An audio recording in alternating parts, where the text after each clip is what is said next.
Mes salutations à toutes mes queens, mes salutations à tous les kings, mes salutations à toute ma team Goal.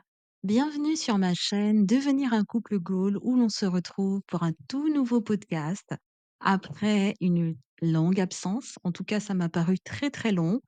Et je vous raconterai, hein, ce qui m'est arrivé, et la raison de mon absence, de mon silence. Voilà, aujourd'hui, je suis ravie de vous retrouver et c'est avec une vraie joie, une vraie sincérité et beaucoup, beaucoup, beaucoup, beaucoup, mais vraiment beaucoup, beaucoup, beaucoup, beaucoup, de petits cœurs que je vous mets vraiment, dans l'intention, dans l'affect et également dans mes énergies. Voilà, je suis vraiment ravie de vous retrouver. Aujourd'hui, je vais vous parler d'un tout nouveau podcast avec un tout nouveau sujet. Un sujet qui est quand même assez costaud, un sujet assez difficile, un sujet qui concerne, la rupture. Voilà, en fait, le titre de mon sujet d'aujourd'hui, c'est: «Que faire après une rupture?» Faire l'aigle. Donc je vous suggère de faire l'aigle après une rupture. Voilà, je sais que ce n'est pas facile, une rupture, et aujourd'hui, je vais m'adresser à tous ceux et à toutes celles qui, vivent en ce moment ou qui, peut-être sans le vouloir ou sans vous le souhaiter, auront à vivre une douloureuse expérience, voilà. Et ben, je vous conseille, après une rupture, après la décision de rompre, qui est prise soit d'un commun accord, mais généralement, elle est prise par une personne et l'autre doit subir cette rupture. Eh bien, je vous suggère justement de faire l'aigle et je vais vous expliquer en quoi consiste faire l'aigle. Si vous voulez savoir ce qu'on fait après une rupture, en tout cas pour pouvoir justement mieux se relever, pour pouvoir justement grandir, pour pouvoir être mieux, voilà, et vivre cette rupture avec le moins de dégâts possible et que cette rupture puisse vous être profitable à vous comme à cette personne, je vous suggère de ne pas partir, de rester là, de cliquer sur la cloche de notification afin de vous abonner pour pouvoir recevoir des petits conseils, des analyses, des expériences de vie de couple, mais également de partager, si vous connaissez un ami, une cousine, un frère, un cousin, un parent ou quelqu'un que vous appréciez et qui vous fait de la peine en ce moment ou qui est toujours encore dans cette traversée du désert depuis des semaines, des mois, des années, je vous suggère de partager avec cette personne, ce podcast d'ores et déjà, et je vous invite à rester après le générique. On se retrouve tout de suite. Ta bénédiction, j'écoute. Bénis-moi, bénis-moi toujours. Élargis mon destin sans détour. Avec toi, je n'ai plus peur. Je veux vivre sans douleur.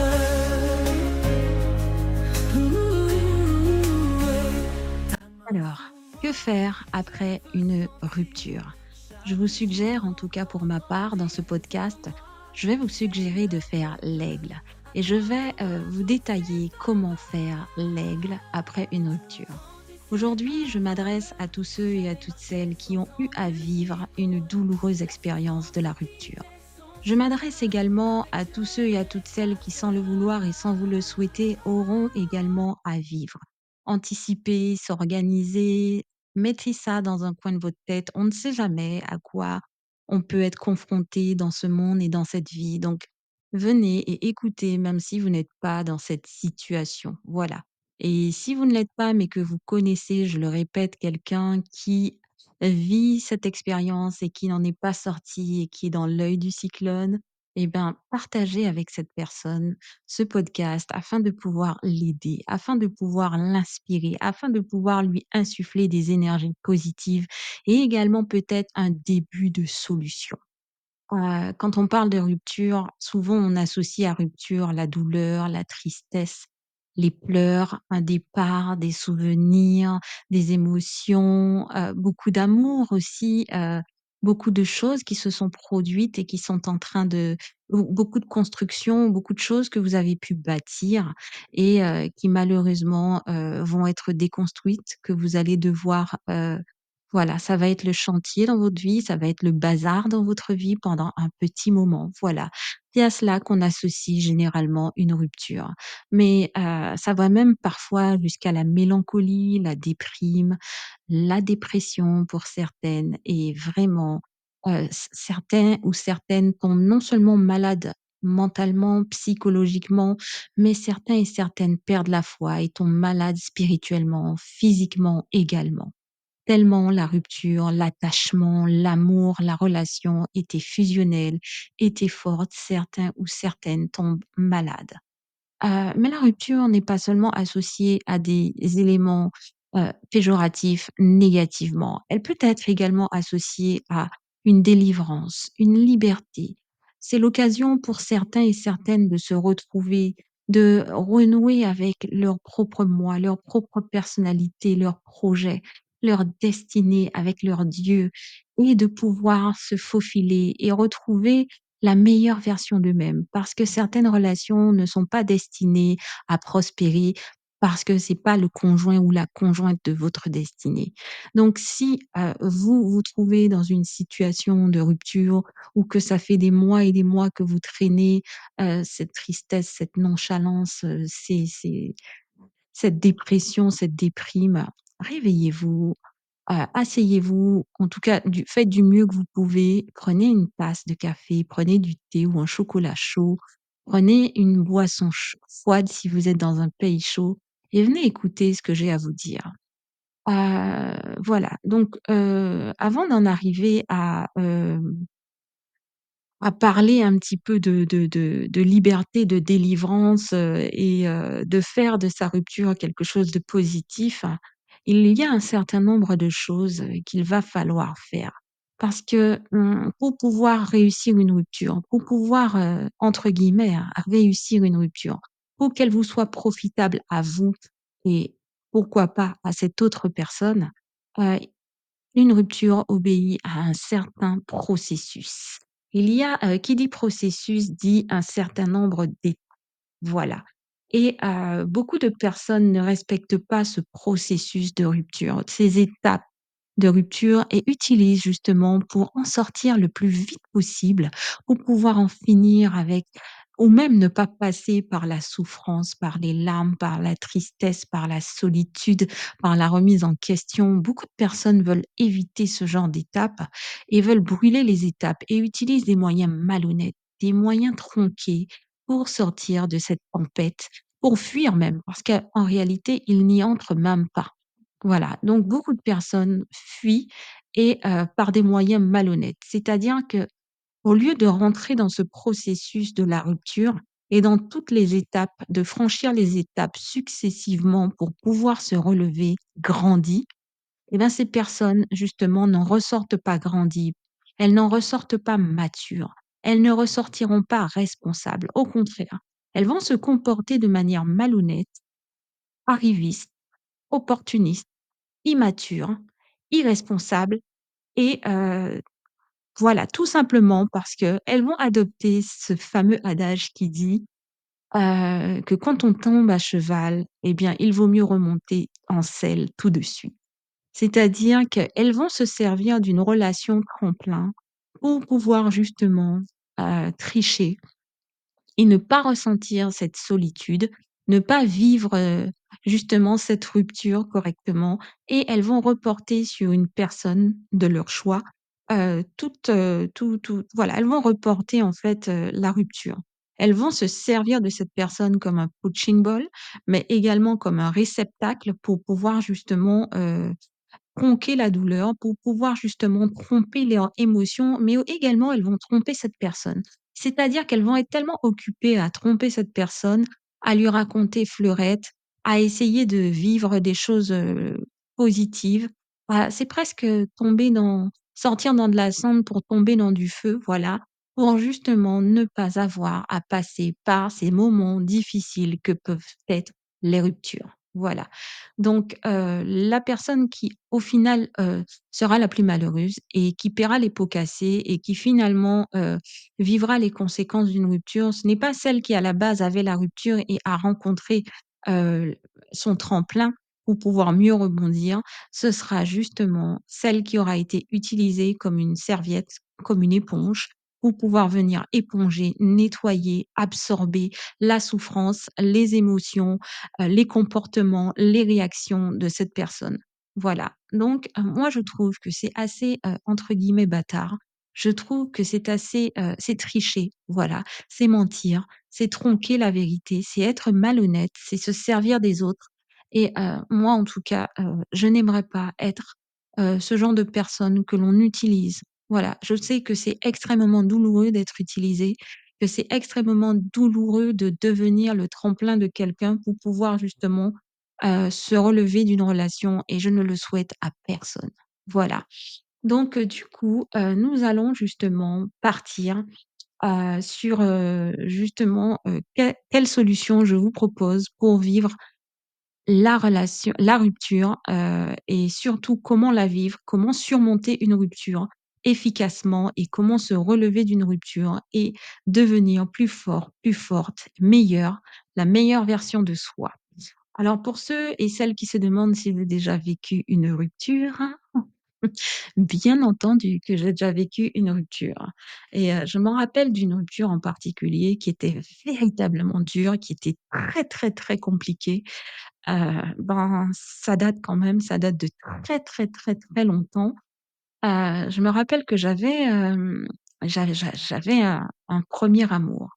Quelqu'un que j'ai enfin mon premier véritable, mais véritable grand amour. Parce qu'il y a premier amour et il y a premier véritable grand amour, c'est-à-dire ce truc fulgurant qui vous prend, qui vous malmène, qui vous oh là là, vos émotions, c'est le grand 8, ce sont les émotions russes. Et donc du coup, j'avais rencontré ce charmant jeune homme. Il était beau, il était classe, il faisait, des études d'avocat. Et moi, je faisais également à un moment donné des études et je l'avais rencontré, c'était vraiment une histoire mais rocambolesque. Prendrai un moment pour vous raconter cette story time dans, l'instant story time, du week-end, je vous la raconterai. D'ailleurs, si vous voulez, que je vous la raconte, mettez-moi en commentaire et s'il y a pas mal de commentaires, je vous la raconterai ce week-end. S'il y a pas beaucoup de commentaires concernant cela, eh bien, je ne vous raconterai pas cette story time qui était véritablement un conte de fées. C'est digne d'un film, c'est digne d'un bouquin, mais vraiment, j'ai vécu des choses extraordinaires, surtout, en termes de rencontres, des choses extraordinaires. Donc on revient à cette rupture, voilà, rencontre extraordinaire, rupture extraordinaire également, hein. Voilà, on est dans la même, voilà, dans le même niveau de extraordinaire. Du coup, donc cette personne, nous avions une relation assez fusionnelle, et mais vraiment très, très, très, très fusionnel et du coup, à un moment donné, j'habitais, dans un pays, cette personne habitait dans un autre pays et donc il fallait quand même que je prenne le train pour pouvoir voir cette personne et vice versa ou l'avion et un jour, j'étais de passage pour la journée et donc je suis passée à l'improviste, le voir. Et quelle ne fut pas ma surprise, j'ai quand même averti. Je dis à l'improviste, mais bon, j'ai averti, 2 heures avant ou 1 heure et demie avant. Donc et j'ai dit que j'arrivais et du coup, ben, quand je suis arrivée, j'ai eu la surprise, bon, l'appartement était propre, tout était nickel, j'étais attendue, mais j'ai senti un malaise. J'ai senti qu'il était un petit peu dérangé par le fait que j'ai débarqué plus ou moins à l'improviste. Même si j'ai averti quel 1 heure et demie avant, ça restait quand même j'ai débarqué à l'improviste, je voulais lui faire une surprise et ce qui s'est passé, c'est que, ben, je suis arrivée et donc on devait manger. Il m'a préparé ou on a commandé plutôt un plat et ben, j'ai installé, mon sac, j'en avais pour quelques heures avant de reprendre mon train et repartir. Donc du coup, ce qui s'est passé, c'est que j'ai mangé et puis, j'ai dû aller, vous connaissez les femmes, hein, se repoudrer le nez, faire un certain nombre de petites choses, voilà et donc du coup, je me rends compte que dans la salle de bain et également, par-ci par-là sur le bar ou, même mais des petits trucs anodins, j'ai remarqué qu'il y avait des petites choses qui traînaient, mais vraiment des choses, mais des petits vraiment imperceptible, hein, voilà. Après je sais que j'ai l'œil du détail et j'ai le sens du détail, donc ça ne m'a pas échappé, mais j'ai vu des accessoires féminins, genre des épingles à cheveux, une petite pince, vous savez les pinces qui retiennent les cheveux, qui traînaient par terre quelque part et puis, j'ai remarqué aussi ce que nous appelons dans un langage de femme vulgaire, des garnitures de femmes dans la salle de bain, dans la poubelle de la salle de bain. Donc les femmes sauront de quoi je parle. Donc des garnitures de femmes usagées et plutôt fraîchement usagées. Donc voilà, donc du coup, je n'ai pas fait d'esclandre. Je ne suis pas une femme à esclandre. Je n'aime pas les esclandres, je n'aime pas, tout ce qui est, enfin j'ai pas de voilà, j'ai pas cette habitude de vouloir, sauter à la gorge des gens ou même de me mettre à crier, mais vraiment, non. Voilà, donc du coup, j'ai constaté, mon sang n'a fait qu'un tour, dans ma tête et j'ai commencé à avoir chaud. Mon cœur a commencé à battre la chamade. Je vous avoue que je l'aimais, mais j'étais vraiment j'étais folle amoureuse, mais vraiment, j'avais atteint un niveau avec lui quand même, je vous raconterai ça dans la story time. Je vous invite vraiment à me mettre en commentaire si vous voulez que je vous la raconte cette histoire. Il me faut un maximum de commentaires. Voilà, dites-moi: «Oui, je veux que tu me racontes cette histoire. Je On veut la story time, on veut la story time» et en fonction si j'atteins 10 «on veut la story time», je vous la raconterai ce week-end. Sinon, je vais la passer sous silence. Mais croyez-moi, c'est une histoire de ouf. Du coup, je l'aimais vraiment très, très, très fort et je sais que j'ai eu même eu un éclair comme une migraine qui m'a traversée là, mais vraiment avec une fulgurance à ce moment précis, quand j'ai remarqué les indices et donc j'ai dû m'asseoir dans le salon, revenir, m'asseoir dans le salon et je pense qu'il l'a vu tout de suite que quelque chose n'allait pas. Mon visage était un peu décomposé, même si j'essayais de garder la face. Et ce qui s'est passé, c'est qu'il m'a dit: «Ça va pas?» et voilà, «Ça va pas?» Heu, il m'appelait ma Lily, donc: «Ça va pas ma Lily?» J'ai dit: Si, ça va, ça va, je suis juste un peu fatiguée, voilà».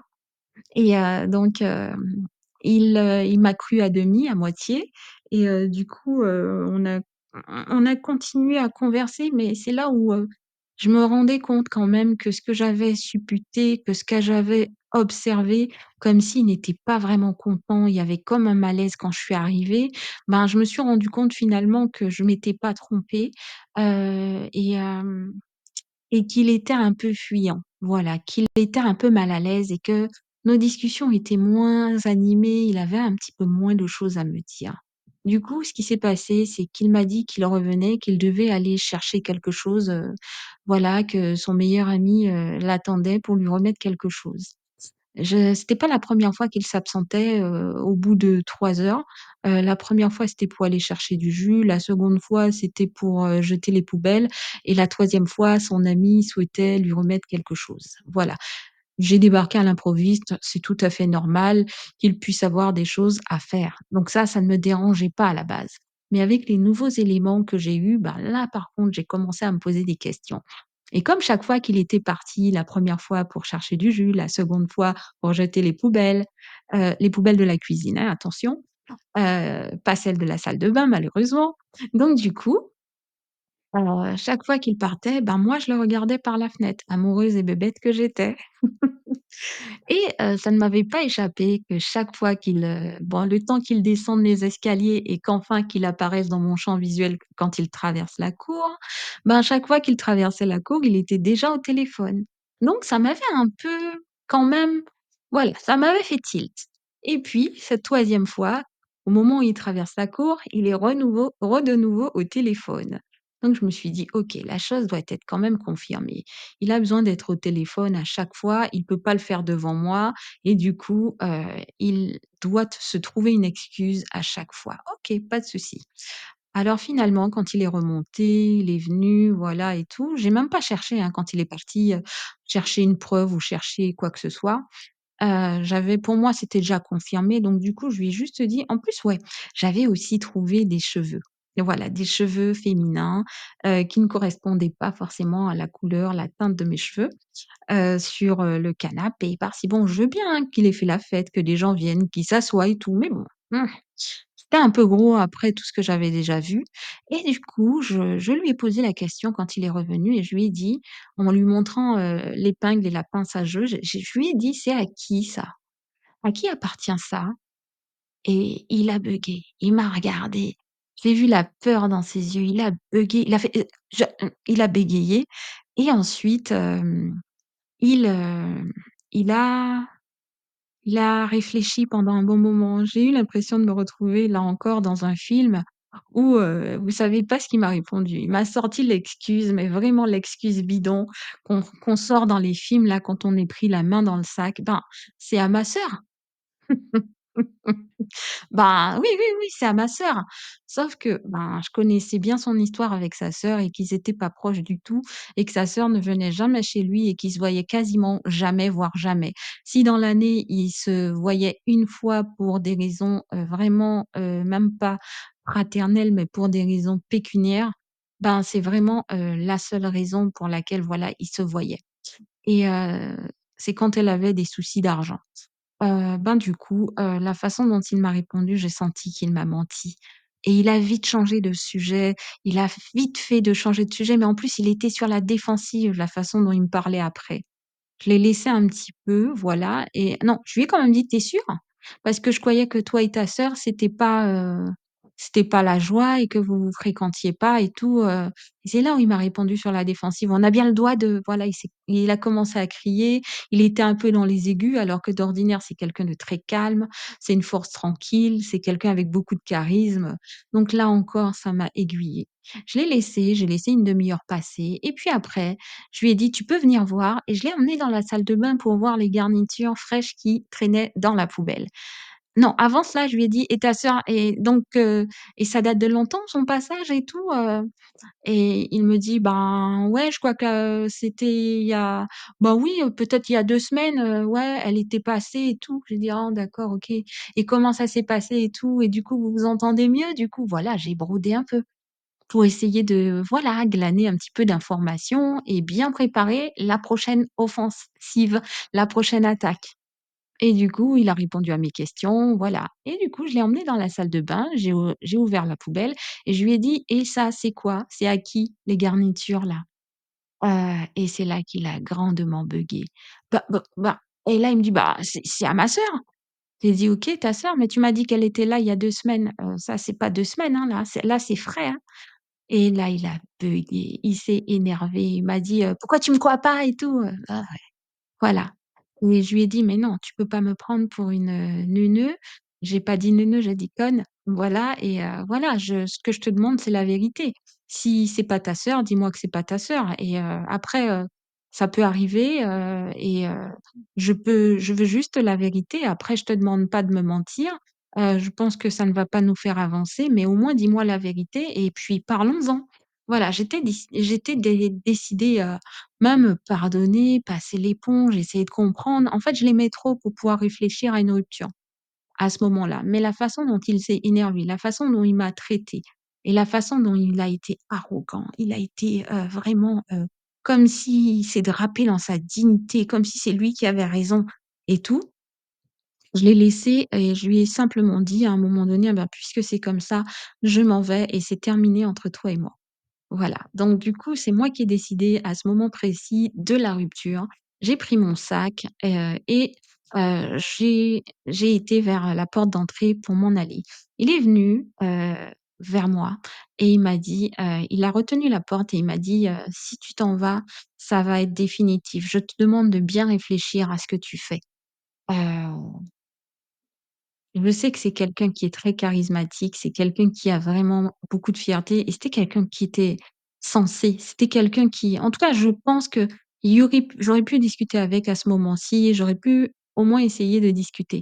Mais, j'étais aveuglée par ma souffrance, j'étais aveuglée par la jalousie, j'étais aveuglée par la blessure, par, un certain nombre par les émotions, en fait et plutôt que de m'énerver ou quoi que ce soit de ce genre, parce que j'ai gardé mon calme, et ben, je suis partie et j'ai dit: «Non, c'est terminé». Voilà.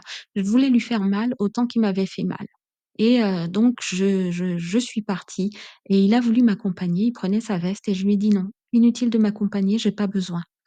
Je connais le chemin et je trouverai mon chemin toute seule dorénavant» et je suis partie et le lendemain, je l'aimais toujours autant, j'étais en souffrance et je me suis rendu compte que vraiment je l'aimais, quoi, je l'aimais. Il y avait pas photo, je l'aimais et du coup, ce qui s'est passé, c'est que, j'ai laissé 2 jours passer pensant qu'il m'appellerait. Il ne m'a pas appelé. Donc du coup, après ces 2 jours, je l'ai appelé pour lui dire: «Discutons». Et il m'a dit: «On peut discuter, mais on ne reviendra plus ensemble. Tu as fait ton choix et tu dois l'assumer» et c'est là que la fameuse rupture s'est retournée contre moi, d'accord? Et que là, j'ai commencé à vivre une rupture extraordinairement difficile. J'ai vraiment eu du mal à pouvoir vivre cette rupture, à pouvoir consommer cette rupture, à pouvoir véritablement, j'ai vraiment eu beaucoup de mal et j'ai eu tellement de mal à me ramasser de cette rupture, parce que c'est moi qui l'avais provoquée en sonnant le glas et j'avais pas assez réfléchi, j'étais pas préparée justement, à cela et du coup, je n'ai pas eu le temps d'avoir toutes les explications que je souhaitais. Il ne me les a pas données et du coup, j'ai traîné cette rupture 5 ans. J'ai pleuré pendant 5 ans. J'ai été l'ombre de moi-même pendant 5 années. Voilà. Voilà, voilà, ça c'était la story time avant de vous parler de la rupture. C'était vraiment, vraiment la plus difficile de toutes mes ruptures, pour le moment, en tout cas au moment où je parle. Voilà, c'est-à-dire, au moment où je vous raconte cette histoire, c'était l'une des plus difficiles, puisqu'après j'ai eu à vivre d'autres ruptures, mais c'était pas vraiment des ruptures, c'était des mini ou des bon, c'était des mini crises, voilà. Mais donc jusque-là, celle-ci 5 ans. Je n'espère pas battre ce record, voilà et j'espère que vous, mes queens et mes kings, vous n'aurez pas à battre ce genre de record parce que vraiment, c'est «la merde» entre guillemets, si vous me permettez. Voilà, donc du coup, je pense que c'est important de parler de rupture. C'est important de parler des comportements que l'on doit adopter quand on rompt avec quelqu'un, des réactions que l'on doit avoir et de comment vivre cette rupture.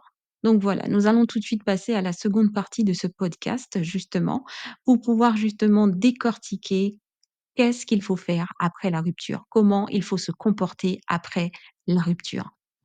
Quelle réaction doit-on avoir après une rupture? Alors, globalement, j'ai appelé ça faire l'aigle. Après une rupture, si vous voulez réussir votre rupture, si vous voulez en fait, pouvoir ne pas traîner 5, 10, 15, 20 ans une rupture après vous avec des blessures et être l'ombre de vous-même, vous devez apprendre à faire l'aigle. L'aigle. Je sais pas, mon micro, des fois, quand je suis dans les tonalités basses, et ben, on n'entend pas, ça souffle le mot, ça aspire le mot. Donc j'ai dit que vous devez apprendre à faire l'aigle. Voilà. Donc je c'est faire l'aigle, je l'ai, compartimenté en 7 étapes. Comment faire l'aigle? Je vais vous montrer comment faire l'aigle en 7 étapes. La première étape, je l'ai appelée faire l'aigle tout court. Alors, faire l'aigle, c'est disparaître. Je suppose que vous connaissez les aigles et que vous avez, pour certains et certaines, déjà lu un petit peu, vous êtes déjà documentés sur ce que fait un aigle. Alors les aigles, après un certain temps, ils ont tendance à pouvoir s'isoler et disparaître, voilà, dans les hauteurs, en altitude, dans les rochers, dans des grottes, pour pouvoir justement, faire tomber, leurs plumes, faire, casser leur bec, mais aussi, faire tomber leurs serres. Donc du coup, faire l'aigle consiste à cela. Vous devez apprendre à faire l'aigle.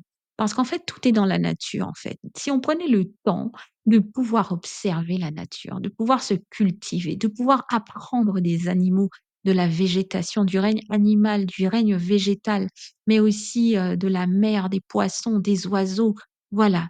Et ben, franchement, nous serions beaucoup plus intelligents, nous serions beaucoup plus matures nous serions beaucoup plus responsables et peut-être que nous aurions moins de problèmes dans notre vie au quotidien, que ce soit relationnel, que ce soit familial, que ce soit vie de couple et même, que nous aurions beaucoup plus de succès dans notre vie. Alors, tout de suite, je m'en vais vous décortiquer qu'est-ce que c'est que le point 1, faire l'aigle. Pour pouvoir vous décortiquer le point numéro 1, faire l'aigle, en fait, j'ai décidé de faire ce podcast en 2 parties parce que sans quoi ça va être un petit peu trop long. Vu que la story time a duré un moment et qu'il y a 7 points à développer, donc la partie 1, il y aura la story time et la partie 2, ce sera vraiment les 7 points, comment faire l'aigle après une rupture. Ça, c'est la solution que je vous propose. Donc du coup, je vous invite à me retrouver tout de suite, dans la deuxième partie podcast. Donc là, ça va être intitulé, heu Comment réagir après une rupture? 2 points, faire l'aigle, partie 2. D'accord? Donc je vous invite, mes queens, mes kings, à me retrouver dans la partie 2, voilà. Et d'ici là, je vous souhaite une bonne petite pause, un bon petit café. On fait ça? Et on se retrouve tout de suite après. Ta bénédiction, j'écoute. Bénis-moi, bénis-moi toujours. Élargis mon destin sans détour. Avec toi, je n'ai plus peur. Je veux vivre sans douleur. Ta main sur moi, je veux sentir chaque jour encore grandir. Préserve-moi, Seigneur des cœurs, accorde-moi toutes ces faveurs. Et tu entendis ces paroles, j'avais marché sans embûche ni cône. La souffrance quittait son chemin, avec Dieu il resta serein. Bénis-moi, bénis-moi toujours. Élargis mon destin sans détour. Avec toi, je n'ai plus peur. Je veux vivre sans douleur.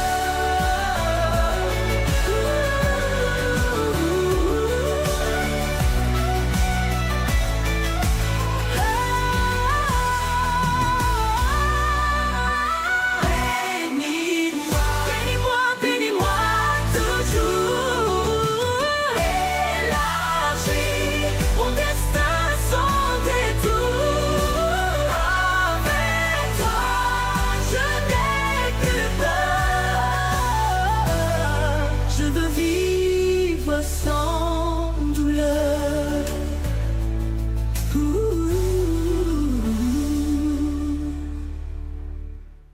Ta main sur moi, je veux sentir chaque jour encore grandir.